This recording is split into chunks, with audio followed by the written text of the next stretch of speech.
இடம்பொருள் நேயர்களுக்கு வணக்கம். ஸோ இன்றைக்கி பார்த்திங்க அப்படின்னா இப்போ பாக்யலட்சுமி சீரியலில் இப்போ அடுத்த மெகா சங்கமத்துக்கான லீடையும் கொடுத்துட்டாங்கன்னு வச்சுக்கோங்களேன். ஸோ இப்போ எடுத்தோன்னே இப்போ வீட்டில் எல்லோரும் வெயிட் பண்ணிட்டுருக்காங்க. கோபி கொஞ்சமாச்சும் பொறுப்பு இருக்கா, அந்த கோர்ட்டில் என்ன நடந்துங்கிறத சொல்ல வேணாமா, எப்போ வராங்கன்னு சொல்லவே இல்லையே அப்படின்னு புலம்பிக்கிட்டு இருக்க. டக்குன்னு பாக்கியா எனக்கு ஃபோன் பண்ணாங்க இப்போ தான் அப்படின்னு ராமமூர்த்தி சொல்லிடுறாரு. ஸோ இப்போ இந்த சமயத்தில் பார்த்திங்க அப்படின்னா நேராக கிளம்பி பாக்கியா வந்துடுறாங்க. பாக்கியா வந்ததுக்கு பிறகு அவங்க என்ன சொல்கிறாங்க அப்படின்னா, செடியன் இந்த கவுன்சிலிங் சொல்லியிருக்காங்க 1 மாதத்துக்கு. ஸோ இப்போதைக்கு டிவோர்ஸ்லாம் கிடையாது. அதே சமயத்தில் அவங்க 2 பேரும் பார்த்திங்க அப்படின்னா இங்கே வெளில போயிருக்காங்க. அவங்க அந்த செடியன் வெளில போயிருக்கான், அந்த கார் எடுத்து போன விஷயத்த மறைச்சிட்டாங்க. வந்துடுவான் வேலையை முடிச்சுட்டு அப்படின்னு சொல்லிட்டு இருக்கும் பொழுதே இன்னொரு முக்கியமான விஷயம் அப்படின்னு மினிஸ்டர் கால் பண்ணாங்க. மினிஸ்டர் இவ்வளோ பெரிய ஒரு பொசிஷனை கொடுத்தாங்க, அவங்களோட ஆட்களே ஹெல்ப் பண்ண கொடுத்தாங்கன்னு சொன்ன உடனே இனியாவும் இன்னொரு பக்கம் பார்த்திங்கன்னா தாத்தாவும் சந்தோஷப்படுறாங்க. ஆனால் அப்படியே கோபி கடுப்போட கிளம்பி உள்ளர போயிட்டார். என்னடா அது எரிச்சலாக இருக்குன்ட்டு. இதுக்கு நடுவில் இப்போ ஜோசப் என்ன பண்ணுறாரு அப்படின்னா ஞானஸ்தானத்துக்கு குழந்தைக்கு பேப்டிசம் வச்சு பேர் வைக்கிறதுக்கு முடிவு பண்ணுறாரு. ரேச்சல் ஜோசப் அப்படின்ட்டு இவரோட பேரை கடைசியாக தாத்தாவோட பேரை வச்சுக்கணும் அப்படின்னு முடிவு பண்ணிட்டார்.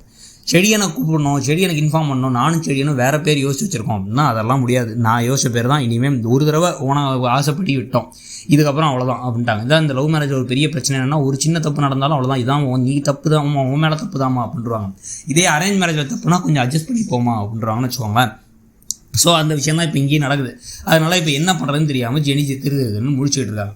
இதில் வீட்டுக்கு வந்த ஒருத்தவங்க என்ன பண்ணுறாங்க அப்படின்னா அவங்க இப்போ நாங்கள் எங்கள் சர்ச்சில் பேசிகிட்டு இருந்தாங்க, உண்மையிலே உங்கள் குழந்தைக்கு இவங்க 2 பேரும் பிரிஞ்சுட்டாங்களாமே, ஜெனியும் செடியனும் அப்படின்னு கேட்க, அதெல்லாம் இல்லை, சும்மா தான் அவங்க 2 பேரும் இப்போதைக்கு உங்கள் அம்மா வீட்டுக்கு போயிருக்கா அவ்வளோதான் அப்படின்னு சமாளிக்க, இல்லையே சர்ச்சில் ஞானஸ்தானத்துக்கு ஏற்பாடு பண்ணி குழந்தைக்கு ரேச்சல்னு பேர் வச்சு ரேச்சல் ஜோசப்னு பேர் வச்சுருக்காங்க, உங்கள் ஆளுங்க பேரே அதில் இல்லையே அப்படின்னு சொன்ன உடனே இவங்க ஒரு மாதிரி கன்ஃபியூஸ் ஆகிட்டாங்க. உடனே கடுப்படிக்கிறாங்க. ஈஸ்வரி நேராக போய் சண்டை போடுறாங்கிறாங்க. செடியன் மன கஷ்டத்தோடு நேராக மாடி போய் படுத்துக்கிட்டாரு. இதெல்லாம் ஒரு பக்கம் நடந்துகிட்டு இருக்கும் பொழுது இன்னொரு பக்கம் பார்த்திங்கன்னா வீட்டுக்கு இப்போ முத்துவேல் வராரு. முத்துவேல் யாருன்னு பார்த்தா பாண்டியன் ஸ்டோர் சீசன் 2 இருக்கவர். அவர் எப்படி இங்கே வராருன்னு பார்த்தா ராதிகாவுடைய பெரிய பாப்பையன் அவனு. ஸோ ராஜி கல்யாணத்துக்கு வந்துருங்க அப்படின்னு சொல்ல, அதுக்கு ஓகே நாங்களும் வந்துடுறோம் அப்படின்ட்டாங்க. ஸோ அந்த கல்யாண கலாட்டா பெரிய கலாட்டாக்காக காத்துக்கிட்டு இருக்கு. இது ஒரு பக்கம் இருக்கும் பொழுதே இன்னொரு பக்கம் வெளில அவங்க ஆட்கள்லாம் வச்சு பாக்கியா பேசி எல்லாரும் முதல்ல கொஞ்சம் யோசிச்சுட்டு அப்புறம் நாங்களும் வரோம் அப்படின்ட்டாங்க. ஸோ சூப்பராக இந்த ஃபங்க்ஷனை நடத்தி முடிக்கிறோம் அப்படிங்கிறதையும், ஹோட்டலையும் இந்த ஃபங்க்ஷன் நடத்தி முடிச்சதுக்கப்புறமா ஆரம்பிக்கிறோம் அப்படிங்கிறலாம் கேட்க அப்படியே கோபி கடுப்பாக இருக்குது. நம்ம சும்மா இருக்கோம் வீட்டிலே வேணால் அடுத்தடுத்து மேலே வளர்ந்துட்டே போகிறாங்களே அப்படின்னு யோசிக்கிறதோட இன்றைக்கி எபிசோடு முடியுது. ஸோ இன்றைக்கி எபிசோடை பற்றி நீங்கள் என்ன நினச்சிங்கிறத சொல்லுங்கள். தேங்க்யூ. இடம்பொருள் நேயர்களுக்கு வணக்கம். ஸோ இன்றைக்கி பார்த்திங்க அப்படின்னா இப்போ பாக்யலட்சுமி சீரியலில் இப்போ அடுத்த